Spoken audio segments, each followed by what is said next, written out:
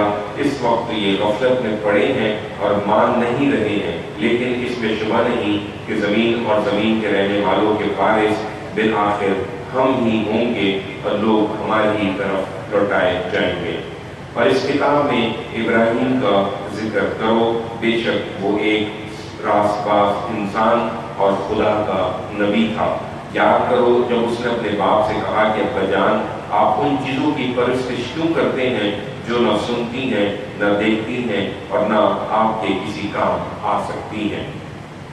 ابا جان حق یہ ہے کہ میرے پاس وہ علم آیا ہے جو آپ کے پاس نہیں آیا، اس لیے آپ میری پیروی کریں، میں آپ کو سیدھی راہ دکھاؤں گا۔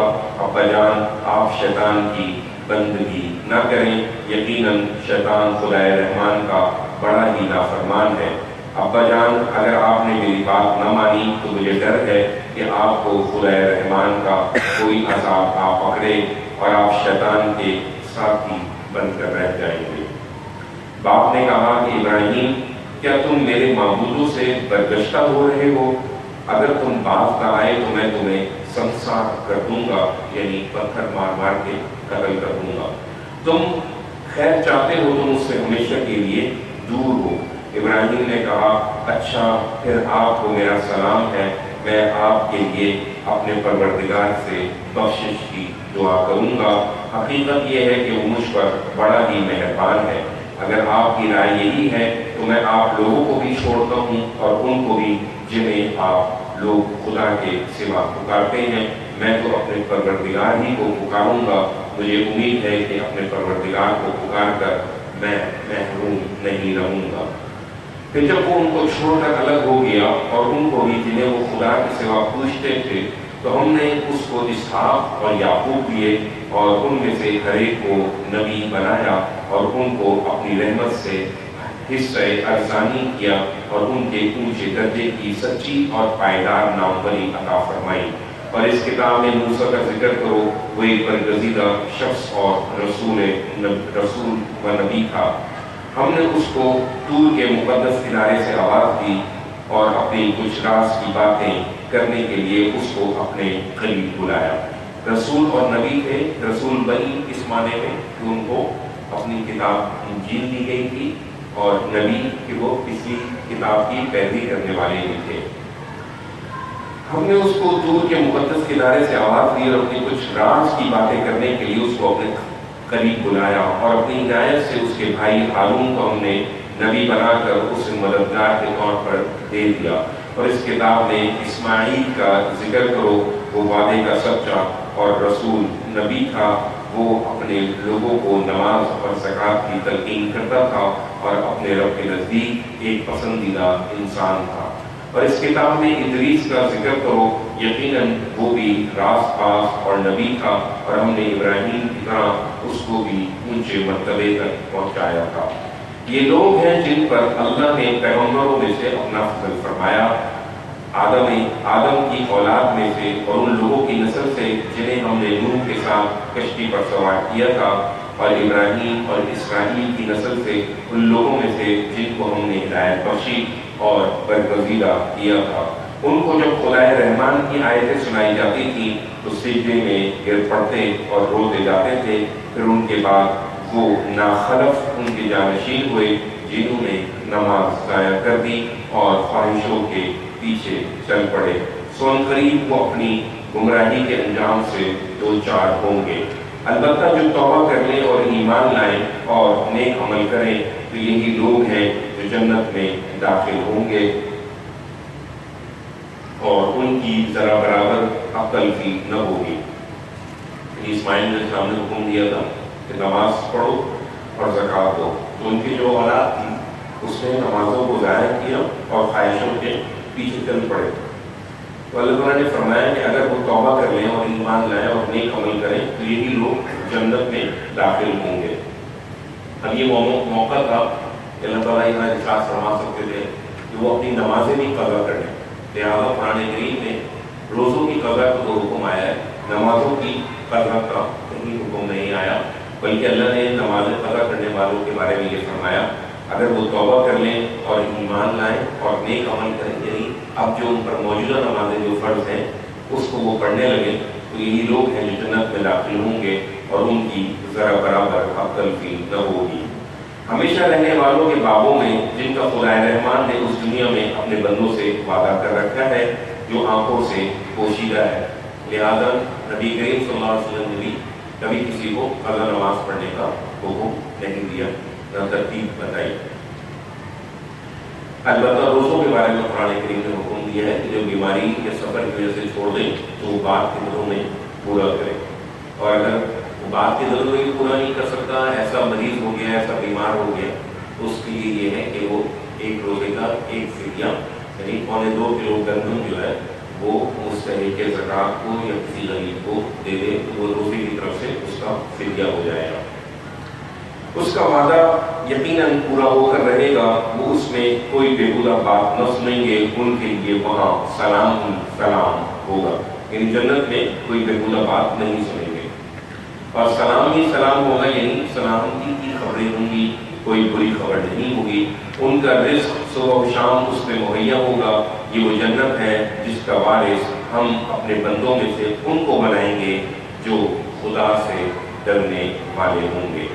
ہم کو معلوم ہے اے محمد کہ تم ہمارے لیے منتظر رہتے ہو، لیکن ہمارا معاملہ یہ ہے کہ ہم تمہارے پروردگار کے حکم ہی سے اترتے ہیں، ہمارے آگے اور پیچھے جو کچھ ہے سب اسی کے اختیار میں ہے، اور وہ بھی جو اس کے درمیان ہے۔ تم مطمئن رہو، تمہارا پروردگار کسی چیز کو بھولنے والا نہیں ہے، وہ زمین اور آسمانوں اور ان کے درمیان کی ہر چیز کا مالک ہے، سو اسی کی بندگی کرو اور اسی کی بندگی پر جمے رہو۔ کیا تمہارے علم میں اس جیسا کوئی اور بھی ہے؟ انسان کہتا ہے کہ اگر میں مر جاؤں گا تو پھر زندہ کر کے نکالا جاؤں گا۔ کیا انسان کو یاد نہیں آتا کہ ہم اس سے پہلے اس کو پیدا کر چکے ہیں جبکہ وہ کچھ بھی نہیں تھا؟ سو تیرے پروردگار کی قسم، ہم ان کو بھی ضرور اکٹھا کریں گے اور ان کے شیطانوں کو بھی، پھر ان کو جہنم کے گرد اس طرح حاضر کریں گے کہ جس طرح مجرموں کی طرح وہ گھٹنوں کے بل بیٹھے ہوئے ہوں گے۔ پھر ہر گروہ میں سے ہم ان لوگوں کو چھانٹ کر الگ کر دیں گے جو خدا رحمان کے مقابل میں سب سے زیادہ سرکشی کرنے والے بنے رہے۔ پھر ان لوگوں کو سب سے بڑھ کر جاننے والے بھی ہم ہی ہوں گے جو سب سے زیادہ مستحق ہوں گے جہنم میں جا پڑے۔ خدا رحمان کے مقابل میں اکڑنے والوں، تم میں سے ہر ایک کو اس میں لازماً داخل ہونا ہے، یہ ایک طے شدہ بات ہے اے پیغمبر جس کو پورا کرنا تیرے رب کے ذمے ہے۔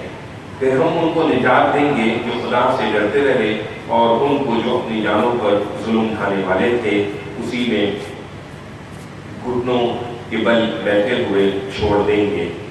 انہیں جب ہماری کھلی کھلی آیتیں سنائی جاتی ہیں تو یہ منکرین ایمان لانے والوں سے کہتے ہیں کہ بتاؤ ہم دونوں گروہوں میں سے کون اپنے مرتبے کے لحاظ سے بہتر ہے اور کس کی مجلس زیادہ شاندار ہے۔ ان سے پہلے ہم نے کتنی ہی قومیں ہلاک کر چھوڑی ہیں جو ساز و سامان اور ظاہری شان و شوکت میں ان سے کہیں بڑھی ہوئی تھی۔ ان سے کہہ دو کہ جو لوگ گمراہی میں پڑے رہتے ہیں ان کے معاملے میں خدا رحمان کی شان یہی ہے کہ ان کی رسی اچھی طرح دراز کرے، یہاں تک کہ جب وہ اس چیز کو دیکھ لیں جس کا ان سے وعدہ کیا جا رہا ہے، خواہ وہ عذاب الہی ہو یا قیامت کی گھڑی، تو اس کو خوب جان لیں گے کہ اس کا درجہ بڑا اور اس کا جتھا کمزور ہے۔ اس کے برخلاف جو لوگ ہدایت کی راہ اختیار کرتے ہیں اللہ ان کی ہدایت میں اضافہ کرتا ہے، اور باقی رہنے والے اچھے اعمال تیرے پروردگار کے نزدیک اجر کے لحاظ سے بھی بہتر ہیں اور معال کار کے لحاظ سے بھی، یعنی نتیجے کے اعتبار سے۔ پھر تم نے اس شخص کو دیکھا جس نے ہماری آیتوں کو ماننے سے انکار کر دیا ہے، جس کا دعویٰ ہے کہ میں آخرت بھی اسی طرح مال و اولاد سے نوازا جاؤں گا۔ کیا اس نے غیب میں جھانک کر دیکھا ہے یا خدا رحمان سے کوئی عہد لے لیا ہے؟ ہرگز نہیں، وہ جو کچھ کہتا ہے اسے ہم لکھ رکھیں گے، اور اس کے اس دعوے کے باعث اس کے حق میں عذاب بڑھاتے جائیں گے، اور وہ جن چیزوں کا مدعی ہے اس کے وارث ہم بنیں گے اور ہمارے سامنے اکیلا حاضر ہوگا۔ ان لوگوں نے اللہ کے سوا معبود بنا رکھے ہیں تاکہ وہ ان کے پشت پناہ ہوں، ہرگز نہیں،